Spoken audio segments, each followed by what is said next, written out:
I have to be at work in a few minutes, and there's a lot that needs to be said about this situation, so I'm gonna try and get it out as quick and concise as I possibly can here for y'all. As much as I want to be like, I told y'all Kendrick was better, he's been better, he always will be better, especially to all those Cape and Cole fans that were in my comments, you know, that had so much to say about me personally because I said that I didn't like a song.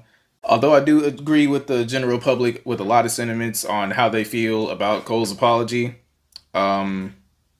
I have a bit of a different outlook at the same time as well. He'd be like, bruh, that was the lamest, like, goofiest shit. And I say all that to say, it made me feel like 10 years ago when I was moving incorrectly. And I pray that God align me back up on my purpose and on my path. You know what I mean? I pray that my nigga really didn't feel no way. And if he did, my nigga, I got my chin out. Take your best shot. I'm gonna take that shit on the chin, boy. Do what you do.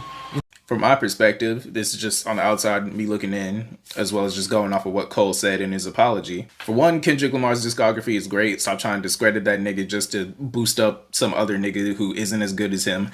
Get that through your head. Two, Mr. Morale and the Big Steppers not only is a very good project with a lot of great themes that a lot of people could learn from, it's something that Cole has possibly learned from and taken notes from himself. And what I mean by that when I say that is Mr. Morale and the Big Steppers opened up a lot of doors and a lot of conversations about toxic masculinity and men feeling the need to do things because of other people and outside forces and ideas that are forced onto them just being in their ear.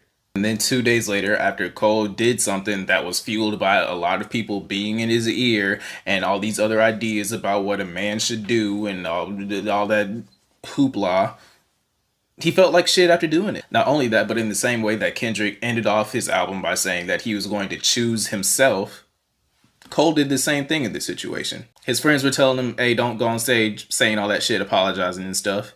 Your fans aren't going to fuck with it. It's going to fuck the rollout up. And he went up there and did it anyways, choosing himself. And for that, I do have a different respect for Cole now because, I mean, he went up there knowing that it was going to tarnish his legacy. It was going to mess up what his fans thought of him, as well as damn near shitting on this whole rollout that he's been building up. Now, what the issue with this is you regret the track. Like, literally, it hadn't even been a week. It's been, my nigga, 48 hours damn near. Like 48, 72 hours. Like, you ain't even let it simmer. You know what I'm saying? Eminem dissed his own mama on a track and came back 20 years later damn near talking about how he regretted it. Not 3 days. You know what I'm saying? No, you don't get to use the I'm the greatest, can't nobody touch me, I want smoke, free smoke as the rollout to your project. And then when you get actually challenged in real life, you moonwalk back. This the type of shit that I hate, bro. So you telling me that you let Nas down because you made a hit record, but you ain't let Nas down by doing this? Could you imagine if after Ether Nas did this? Could you imagine?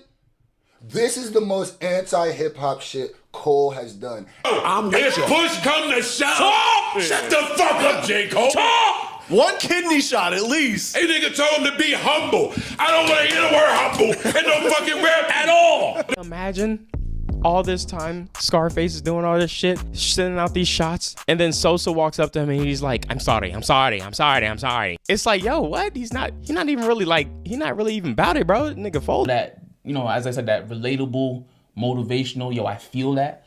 This doesn't affect that lane, but the ego raps, like, or the slick talk, the that shit doesn't hit the same no more. Not no more. It can't hit the same, bro. Not after you see, yeah. It can't. Because we just go reference this video. It's like, wait, nah. I don't believe that no more because you said this. But he stood on business and he did what he felt was true to his heart. And I feel like that's something that a lot of men could take a lesson from. Now, sadly, it was still a lose-lose situation. It was still kind of corny regardless. I felt it was pretty obvious based on the tonality and the delivery of the song that she didn't really even 100% mean all the stuff that you were saying in the song. But now he kind of doubled down on it for the people who couldn't sound that out. And this just further proves the point that there is no big three. Kendrick is not with them niggas. Stop comparing Kendrick to those niggas.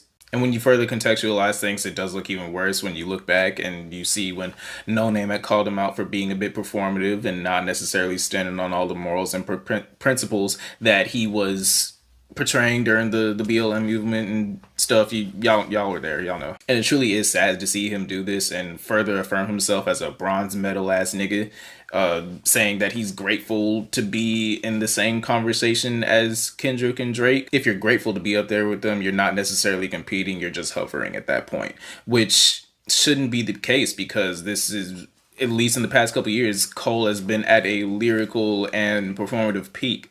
But in conclusion, since I am still on a time crunch and stuff, I do want to address the Cole fans one more good time. Don't come in my comments saying a bunch of hoopla about he's better than this and like Kendrick ain't that, because obviously he doesn't even feel that way himself, on top of the fact that I don't even feel like J. Cole is the best rapper on his own label. Fight me. I gotta go though. Like, comment, subscribe. Love you guys. Outro. Two things I ain't ever seen. A nigga that beat a gun.